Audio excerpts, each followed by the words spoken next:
Hello my friends and welcome back to the channel. This video is a little reminder and some encouragement for those of you out there who are struggling to maintain any long-term sobriety at the moment. You may be at a standstill, you may be slipping backwards, you may have stopped moving forwards and getting stronger. I'm just going to explain exactly what to do and what mindset you're going to need to take it on to the next stage, if you like. Before that, two quick reminders. The first is I was lucky enough to be invited onto a podcast, Eyes Wide Open podcast, a lovely guy called Connor Ryan. It's up on YouTube now for those of you who may be interested in watching it. I'll pin the link in the comments below. And secondly, if any of you out there have been helped in any way by any of my videos, over the years I've been making them, please take the time to click the link in the description. And if you can afford to, make a small donation to the channel to help me out to try and get some new equipment. At the moment, I'm using an iPhone and have been for a very long time now, which is on its last legs. I need some help with it. Any help would be gratefully appreciated. And for those of you who've done that already, I can't thank you enough. Much love to you. Getting sober and staying sober is the single greatest thing you can do for yourself. But not only for yourself, for those who love and care for you as well. It's also probably the hardest, most soul-destroying thing you will ever do, getting there, because it's not an easy journey. No one ever said it was. That's why there aren't more and more people getting sober and staying sober, because it's so bloody tough. I'm going to explain to you exactly what to do. And as the title says, you've got to do whatever it bloody well takes.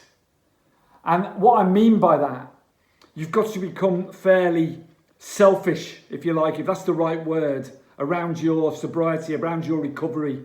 It has to become the number one priority in your life. There are no half measures with staying sober. Otherwise, everybody would be doing it. There wouldn't be so much addiction all over the world. You have to go all in on it. It's 100%. It really is all the time. And it's not just a part-time job. It's a full-time job, unfortunately.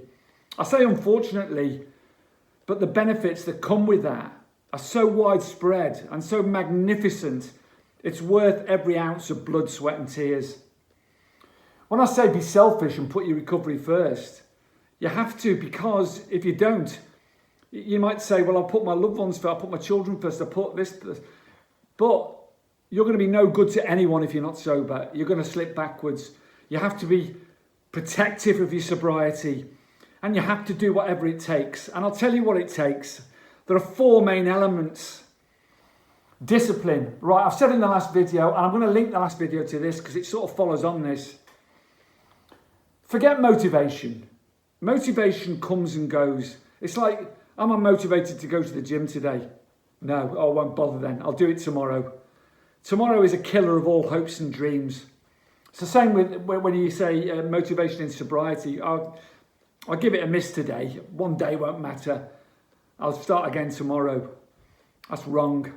Because the only thing that's going to get you through is something that you have to exercise, and that's discipline.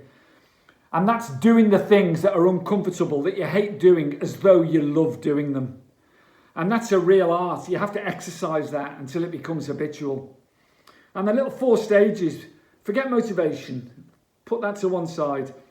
You've got to get hold of discipline, and you've got to repeat. Discipline and repetition. Discipline, repetition, consistency, routine, habits. It goes along that sort of level.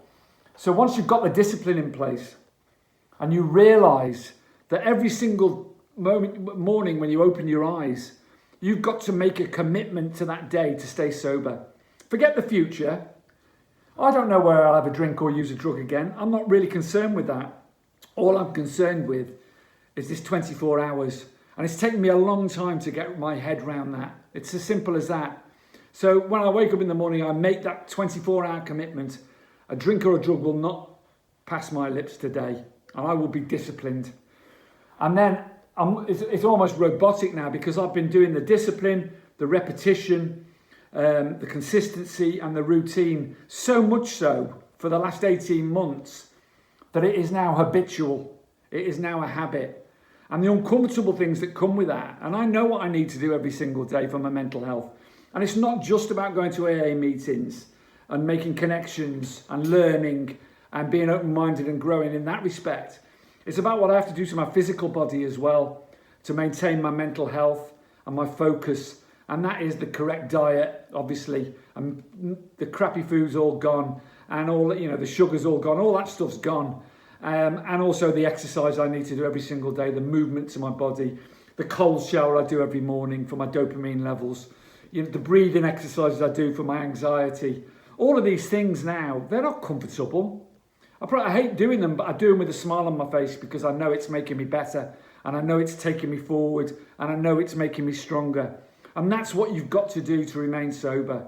It's a full-time job, one day at a time, as the old adage goes. And there's no more truer saying than that, because that's all you can do. If you start to think about the future and worrying about events you've got to attend. And let me tell you something, I read a lot about people dreading going to events sober, like weddings and parties and clubs and all this sort of stuff. I've had some of the best times over the last 18 months without a drink or a drug in me, because I'm just honest with people. If people ask, I just say I don't drink alcohol, I don't use drugs. And if they persist, I tell them the truth. I just say I'm an alcoholic and a drug addict.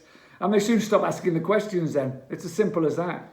And I've gone out, and then you really enjoy yourself in the present moment. So forget all that. And if your friends don't support you, fuck them off, get rid of them and get some friends, and even if you have to be, go and find the friends that you need around you in your sobriety. Go to the places that encourage that. Make your environment a product of you. I've said it many times. So do whatever it bloody well takes. It's got to be your number one priority. You've got to protect your sobriety every second of the day. You've got to work at it every single day. There's no days off. No days off. You just keep going. And each day it gets easier and easier and easier. You get stronger and stronger and stronger. And then you're going to have a shitty day. But you've got the tools in place and the strength to deal with that shitty day. And that's the art of it, of staying sober. And then it's just your normal life, and it becomes great and magnificent, and you're healthy and you're present, and your loved ones are getting all the benefit of it and seeing you as the best you can be. So there you go, my friends. I hope that's been some use to you. Please subscribe, please like, please share the videos. Just helps one or two more people see them, perhaps get some help from them. Carpe diem. Seize the day today. Stay strong. Discipline, repetition, consistency, habits, routine, all of these things are key. Much love to you all. Bye-bye.